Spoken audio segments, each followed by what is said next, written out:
साथियों नमस्कार। साथियों, जैसा कि हम कई वीडियोस में चर्चा कर चुके हैं कि वेस्ट पूरी कोशिश कर रहा है कि भारत को कैसे भी ये सिद्ध किया जा सके कि यहां पर डेमोक्रेसी खतरे में है, डिक्टेटरशिप आ गई है, यहां पर इंस्टीट्यूशंस को आजादी नहीं है, यहां की सरकार जो है धीरे धीरे सभी को दबा रही है, या माइनॉरिटीज खतरे में नहीं है, इलेक्शंस ठीक से नहीं हो रहे, यहाँ डेमोक्रेसी धीरे धीरे गिरती जा रही है। अलग अलग तरीकों से इस बात को सिद्ध करने की कोशिश करी जा रही है वेस्ट के द्वारा। उसी क्रम में मैंने आपको यह भी बताया था कि कभी वहां के स्पीकर्स कुछ बोलते हैं वेस्ट के, कभी वहां के मंत्री लोग कुछ बोलते हैं। अगर उनकी बातों को कोई ध्यान नहीं देता तो यूट्यूबर्स के जरिए ये लोग बातों को आगे प्रमोट करवाते हैं, उनके व्यूज बढ़वाते हैं। अगर उस पर भी कोई ध्यान नहीं देता तो ये लोग अलग अलग इंडेक्स निकलवाते हैं। आपको तो पता है ये अमीर देश है, इनका अच्छा खासा प्रभाव है यूनाइटेड नेशंस की बॉडीज में तथा अन्य बॉडीज में। वहां पर इंडेक्सेस निकलवा करके सिद्ध करते हैं कि भारत में देखो प्रेस इंडेक्स बिल्कुल बेकार है, एजुकेशन इंडेक्स बेकार है, प्रेस को बिल्कुल फ्रीडम नहीं है, डेमोक्रेसी इंडेक्स बेकार है, ताकि यहाँ के पढ़े लिखे सो कॉल्ड पढ़े लिखे लोगों को ये दर्शाया जा सके कि देखो इंडेक्स में भारत कितना पीछे जा रहा है। आजकल आपने देखा होगा जब इनका ये काम भी पूरा हो जाता है फिर ये क्या करते हैं, भारत के जो कमीशंस हैं, भारत की जो बॉडीज हैं, इंस्टीट्यूशंस हैं, जिनको यूनाइटेड नेशंस में जगह मिलनी चाहिए उनको ये जगह नहीं देने देते। फॉर एग्जाम्पल अभी अभी खबर आई है कि यूनाइटेड नेशंस की एक बॉडी है, इसे गनहरी बोलते हैं, यानी कि global alliance for national human right institutions, यानी कि हर देश का अपना एक ह्यूमन राइट का इंस्टीट्यूशन होता है या कमीशन होता है। जैसे भारत में एनएचआरसी है, नेशनल ह्यूमन राइट कमीशन, जो यहाँ पर ह्यूमन राइट्स को इंश्योर करता है और ये बात सुनिश्चित करता है कि किसी के भी मानव अधिकारों के साथ कोई खलल या दखल ना हो। ये इंस्टीट्यूट हमारे देश में जो कमीशन है 1993 में बनाया गया था और ग्लोबल लेवल पर इन सभी इंस्टीट्यूशंस की समय समय पर बैठक होती है जिसको गनहरी बोलते हैं। उस बैठक में भारत के एनएचआरसी को भी बुलाया जाता था। पहली बार 1999 में बुलाया गया, फिर 2006 में बुलाया गया, फिर 2011 में भी बुलाया गया और 2016 में नहीं बुलाया गया।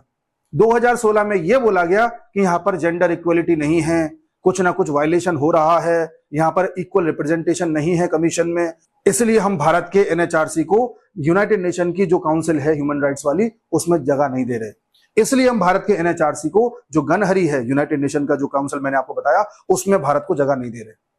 ठीक है साहब। 2017 में फिर से इन लोगों की बैठक हुई गनहरी की, उसमें भारत को शामिल किया गया और ग्रुप ए में रखा गया। इस गनहरी में दो ग्रुप होते हैं, ग्रुप ए और ग्रुप बी। ग्रुप ए में उनको रखा जाता है जो किसी मुद्दे पर डिस्कशन भी कर सकते हैं और वोटिंग भी कर सकते हैं। ग्रुप बी में उनको रखा जाता है जो डिस्कशन कर सकते हैं, वोटिंग नहीं कर सकते। भारत को ए में रखा गया था, डिस्कशन भी कर सकते हैं, वोटिंग भी कर सकते हैं। इन लोगों को लगा कि मोदी जी को इस तरह से अपनी बातों में हम ले लेंगे और धीरे धीरे मोदी जी हमारे फेवर में काम करने लगेंगे। लेकिन इनको लगा कि यार भारत की सरकार तो सुनती नहीं है, यहां पर तो अपने हिसाब से चलते हैं, वेस्ट की गुलामी नहीं करती है।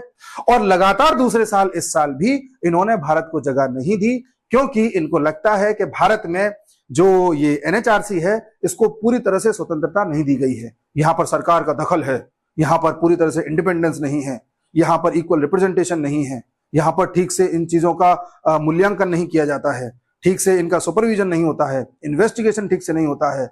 इस तरह के इल्जाम लगा करके भारत की एनएचआरसी को इस बार यूनाइटेड नेशन की इस काउंसिल में या बैठक में नहीं बुलाया जा रहा, ऐसा यूनाइटेड नेशंस वाले बोल रहे हैं। अब यूनाइटेड नेशंस वालों को किसने कहा कि भारत में ये सब हो रहा है? ये दुनिया के इसी टाइप के लगभग 9 इंस्टीट्यूशंस हैं अलग अलग देशों में। उन्होंने एक पत्र लिख के बोला था अभी मार्च में कि भारत के एनएचआरसी को जगह देने की जरूरत नहीं है क्योंकि वहां पर दिक्कतें हैं। और उन्हीं 9 इंस्टीट्यूशंस में से जिन्होंने पत्र लिख के भेजा था उनमें से एक है एमनेस्टी इंटरनेशनल। जी हाँ, ये वही है जिसके प्रिय हैं कुछ भारत के पत्रकार, जिनमें से रवीश कुमार जी एक हैं। इनके प्रिय हैं भारत के कुछ ऐसे लोग जिन्हें बड़े बड़े पुरस्कार दिए जा चुके हैं, चाहे नोबेल पीस पुरस्कार हो या मैग्सेसे पुरस्कार हो। ये उन्हीं इकोसिस्टम का एक हिस्सा है जो इकोसिस्टम ये बात सुनिश्चित करने में लगा हुआ है कि भारत में तो भैया डिक्टेटरशिप आ गई है। अब आप देख लीजिए, डॉट्स को कनेक्ट करके आपको पता चल जाएगा कि हर संभव प्रयास किया जा रहा है ये सिद्ध करने के लिए कि भारत में तो भाई कुछ भी ठीक नहीं चल रहा। मुझे लगता है कि भारत में ठीक तब चल जाएगा जब हम ओवैसी को प्राइम मिनिस्टर बना देंगे और उसके छोटे भाई को अकबरुद्दीन ओवैसी को होम मिनिस्टर बना देंगे, तब शायद इन्हें लगेगा कि सब ठीक चल रहा है। जब मुसलमानों को यहाँ रिजर्वेशन दे देंगे तब शायद इन्हें लगेगा सब ठीक चल रहा है।